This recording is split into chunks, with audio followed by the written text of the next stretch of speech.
여러분 안녕하십니까? 3월 8일 화요일 뉴스투데이 강원입니다.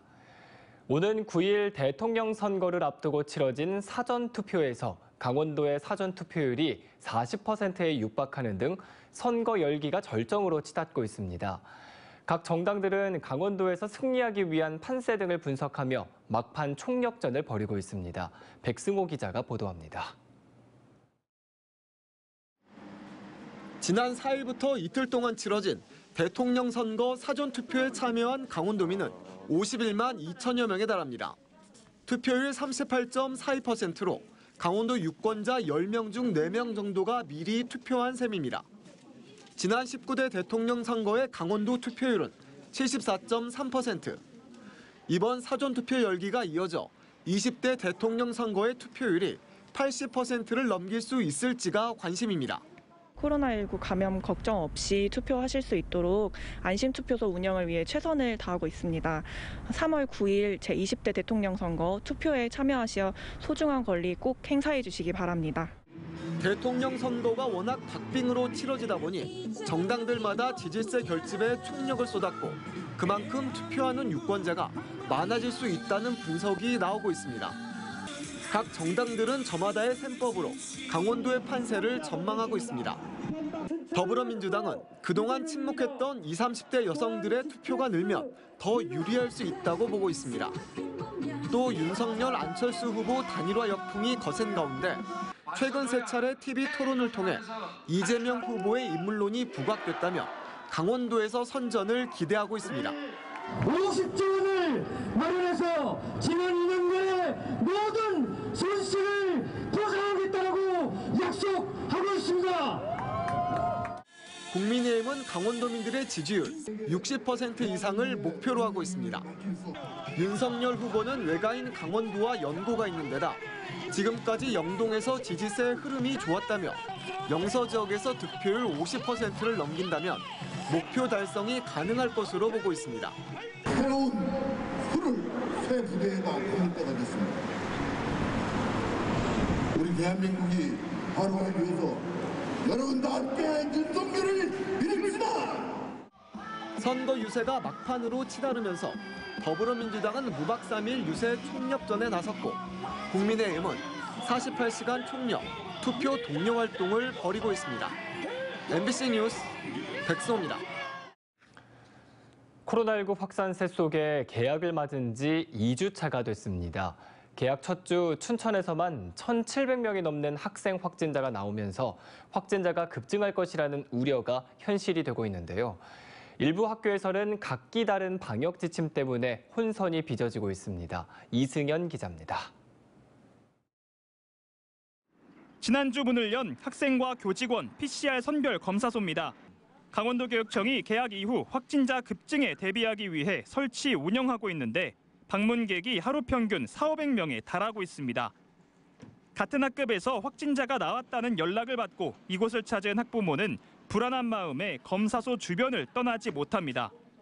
등교한 아이들은 부모님이 와서 이제 데리고 가고 이제 PCR 검사를 받든지 아니면 자가 진단 키트 그거를 이제 개학 첫 주인 지난주에 도내에서 발생한 6살에서 18살 사이 학령기 확진자만 6,622명.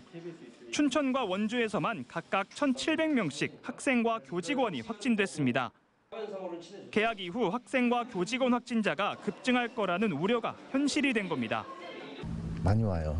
특히나 이제 초등학교 이제 저학년 같은 경우에는 부모들이 젊기 때문에 다 직장 다니시고 그래서 이제 할아버지 할머니께서도 많이 애들을 데리고 오는 편이에요. 현재까지 방역 조치에 따라 전교생 모두 원격 수업으로 전환한 학교는 중학교 7곳과 고등학교 10곳. 초등학교는 방역 상황에 따라 학급별로 원격 수업을 진행 중입니다. 하지만 개별 학교의 방역 재량을 확대한다는 방역 당국의 지침 때문에 일부 학부모와 교직원들 사이에서는 혼선이 빚어지고 있습니다.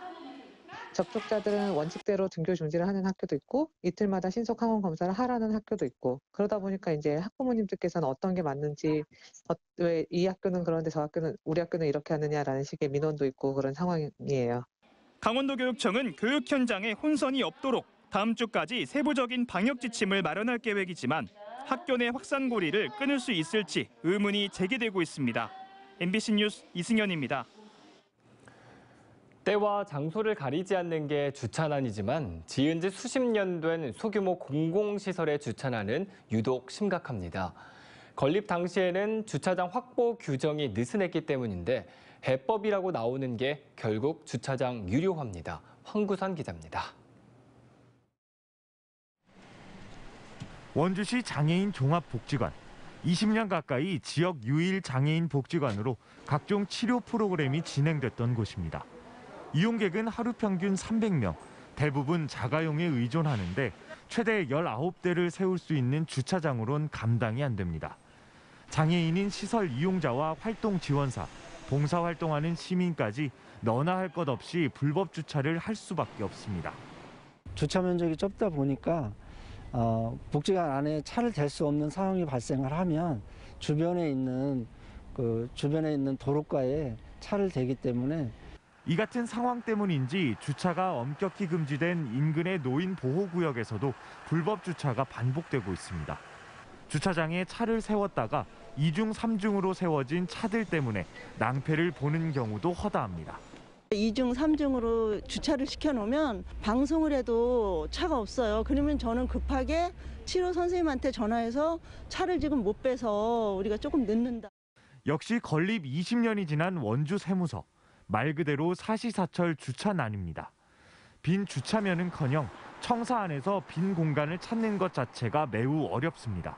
좀 세무서 업무 좀 많이 보시는 편이세요? 주차 공간이 너무 없지요. 주차 공간을 좀 많이 확보 좀 했으면 좋겠지. 이처럼 지은 지 20년이 지난 소규모 공공시설의 주차난이 특히 심한 건 건립 당시엔 주차장 확보 규정이 느슨했는데 자가용 이용은 급격히 늘었기 때문입니다. 작년 기준 원주시에 등록된 승용차는 15만여 대로 20년 전보다 3배가량 늘어났습니다. 해법 찾기는 쉽지 않습니다. 원주시는 장기 주차를 막겠다며 산하 공공시설 주차장을 유료화할 수 있는 근거 조례까지 만들었습니다. 부서 주차장의 장기 주차를 방지하고 민원인의 주차 공간 확보를 위해 부서 주차장 유료화 제도를 마련한 바 있으며 하지만 민원인들의 반발을 우려해 실제로 주차장을 유료화한 원주시 산하 공공기관은 아직 없습니다. MBC 뉴스 황구선입니다. 울진에서 시작돼 삼척으로 번진 산불은 큰 불길을 완전히 잡는 데 어려움을 겪고 있습니다. 바람이 좀 잦아들면서 진화 작업에 속도를 낼 것으로 기대했지만 연기가 섞인 짙은 안개 상황에 헬기 투입도 원활하지 않았습니다. 박은지 기자가 취재했습니다. 온통 회색빛으로 뿌연 하늘 위로 헬기가 조심스레 오가며 물을 뿌립니다. 산 곳곳에는 연기가 피어올라 시야를 막는 데다 송전탑의 송전선로에 걸릴 위험도 있어 작업이 쉽지 않습니다. 나흘째 진화에 나선 산림과 소방당국은 강풍이 잦아들자 큰 불을 잡는 데 주력했습니다. 하지만 오전에는 심한 연무로 헬기의 현장 접근이 쉽지 않았고 울진 삼척에 배치된 50여 대 헬기가 금강송 군락지 등 상대적으로 상황이 심각한 울진에 집중되면서 삼척에는 삼척시 임차 헬기 석 대와 산림청 헬기까지 넉 대만이 공중 진화 작업에 투입됐습니다. 지금 현재 상황은 산불로 인하여 발생한 연무 때문에 헬기 투입이 곤란한 지형이며 그리고 현재 대기 중인 진화 인력들도 투입을 못하고 있는 실정입니다. 삼척 지역 산불 진화율은 80%까지 높아진 이후 오후 내내 답보 상태를 보였고 지금도 울진과 경계 지역인 원더급 사공리 일대에는 계속 산발적인 불이 이어지고 있습니다. 강릉 동해 산불은 90%까지 진화됐지만 산세가 험해 야간 진화 체제로 전환했고 저지선이 구축된 가운데 동해시 비천동 일대에 불이 계속 타고 있습니다. 이번 산불로 삼척에선 산림 650헥타르가 소실되고 주택 1동, 군 소초와 탄약고가 불에 탔고 강릉과 동해에선 건물과 주택 97동과 4,000헥타르의 산림이 잿더미가 됐습니다. 불씨가 날아가가지고 탔다니까. 낙하 지점이 여기야. 그런데 이래 보면은 집 산 가까이 있는 집들은 오히려 괜찮고 좀 떨어져 있는 집들은 단기 많다니까. 완전 진화가 늦어지면서 삼척의 50명, 동해 40명의 주민들이 여전히 집이 아닌 대피소에 몸을 피하고 있는 상태입니다. 산불 상황이 닷새째 이어지면서 헬기 기장과 진화대원 등의 피로도도 누적되고 있는 가운데 언제쯤 완전히 불이 꺼질지 원망스러운 시간이 흐르고 있습니다. MBC 뉴스 박은지입니다. 울진과 삼척뿐만 아니라 강릉시와 동해시의 산불 피해 지역도 특별 재난 지역에 포함시켜줄 것을 요구하는 여론이 잇따르고 있습니다. 동해 상공회의소는 청와대와 행정안전부에 보낸 건의문에서 정부가 울진 삼척만 특별 재난 지역으로 선포해 강릉 동해 피해 주민들의 상처에 소금을 끼얹는 결과가 됐다며 거주 지역이 다르다고 정부의 지원에 차별이 있어서는 안 된다고 주장했습니다. 또 산불로 피해를 입은 모든 지역이 특별 재난 지역으로 선포돼 차별 없는 정부 지원을 받을 수 있도록 결단을 내릴 것을 촉구했습니다. 앞서 강원경제인연합회도 동해시와 강릉시를 특별 재난 지역에 포함시켜줄 것을 요청했습니다. 강릉과 삼척, 동해 등에서 난 대형 산불로 이재민들이 발생하자 이들을 돕기 위한 성금 전달이 이어지고 있습니다. 춘천 마임축제와 인형극제, 연극제 등 춘천 지역 4개 공연 예술단체는 보금자리를 잃고 대피소에 모여있는 이재민들을 보고 너무 안타까웠다며 이재민들을 위해 써달라며 성금 400만 원을 전달했습니다. 또 산불 피해 복구를 위한 자원봉사 문의가 이어지고 있는 가운데 강원 사랑의 열매는 이달 말까지 산불 강원도 피해 지역 구호를 위한 특별 모금 활동에 나섰습니다. 이번 대형 산불로 농업 피해도 발생한 가운데 농업인을 위한 긴급 지원 대책이 추진됩니다. 농림축산식품부는 산불 피해 지역 농업인에게 봄철 파종용 종자를 무상 공급하고 농기계 수리와 농기구 공급에 나서기로 했습니다. 또 농축산 경영자금의 상환을 연기하는 한편 농업시설 복구자금을 지원하고 재해보험 가입 농가는 보험금을 신속하게 지급할 계획입니다.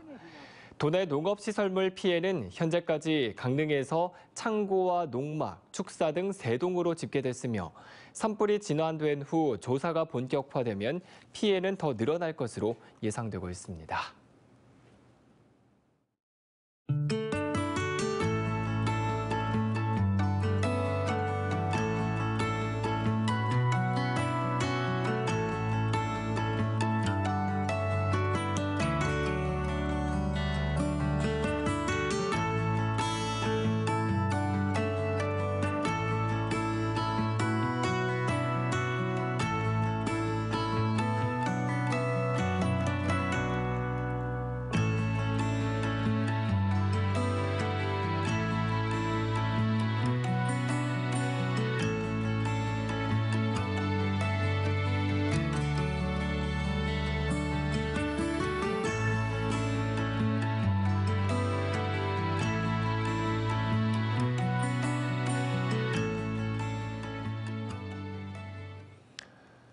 춘천교육문화관은 학생과 학부모를 대상으로 청소년 진로 특강과 대학 입시 전략 설명회 참가자를 모집합니다.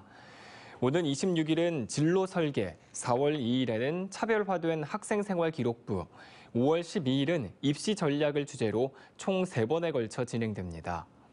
오늘부터 19일까지 특강별로 200명을 선착순 모집하고 전화나 방문 접수로 50%, 홈페이지 접수로 50% 모집합니다. 춘천시민장학복지재단이 오는 21일부터 닷새 동안 올해 상반기 장학생을 모집합니다. 장학금은 애향장학금과 성적우수장학금, 특기장학금과 주소이전 장학금으로 나누어 지급됩니다.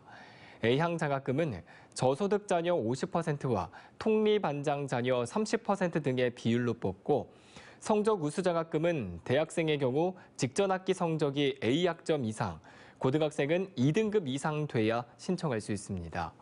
장학금은 고등학생이 50만 원, 대학생은 최대 100만 원으로 다음 달에 지급될 예정입니다. 강릉시가 탄소 중립 도시의 기반을 갖추기 위해 친환경 관련 사업을 추진합니다. 100억 원을 들여 주민센터와 도서관 등에 환경 측정기를 설치하고 미세먼지와 폭염 등을 피할 수 있는 스마트 대피소 등을 갖추는 스마트 그린 도시 사업을 추진합니다. 또 강릉과학산업단지의 주차장 부지에 탄소 배출이 없는 기업체 입주를 추진하고 스마트 농업과 바이오 등 신재생 에너지 사용 기업들로 이루어진 허브 거점 단지를 조성할 계획입니다. 이와 함께 시청 주차장과 올림픽파크에 수소 충전소를 설치할 계획입니다. 3월 8일인 오늘 세계 여성의 날과 내일 대통령 선거일을 맞아 사회적 약자 폭력 예방 대책을 호소하고 투표 참여를 알리는 캠페인이 원주 문화의 거리에서 열렸습니다. 원주 여성민우회와 가정폭력 성폭력 상담소, 장애인 자립생활센터 등 7개 단체는 사회적 약자 대상 폭력 예방을 호소하고 신고나 대처 방법을 알리는 프로그램을 진행했습니다. 다가오는 대선과 지방선거일을 맞아 시민들에게 참정권을 상징하는 장미꽃도 전달했습니다. 이번 캠페인에서 모은 폭력 예방 대책과 관련된 시민들의 건의사항은 원주시장 입후보자들에게 정책 마련으로 요구할 예정입니다. 원주 추모공원인 하늘나래원의 원주시민 이용이 확대되고 추모실 일부가 개방 운영됩니다. 원주시 시설관리공단은 최근 타 지역 사망자와 코로나19 사망자 증가로 시민들의 화장로 이용이 불편해졌다며 일부 화장로는 원주 시민만 이용할 수 있도록 변경했다고 밝혔습니다. 또 전면 폐쇄했던 봉안당 내 추모실은 정부의 방역 지침 완화에 따라 6개 실 중 2개 실을 개방했습니다. 평창군과 서울대학교 병원이 지역 공공의료 발전을 위한 업무 협약을 체결했습니다. 이번 협약식에는 한왕기 평창군수와 김현수 서울대 병원장이 참석했으며 지역 내 의료센터 건립 등 공공의료체계 구축과 의료 서비스 확대를 위한 공동 노력에 나서기로 약속했습니다. 이상으로 뉴스투데이 강원을 마칩니다. 시청해주신 여러분 고맙습니다.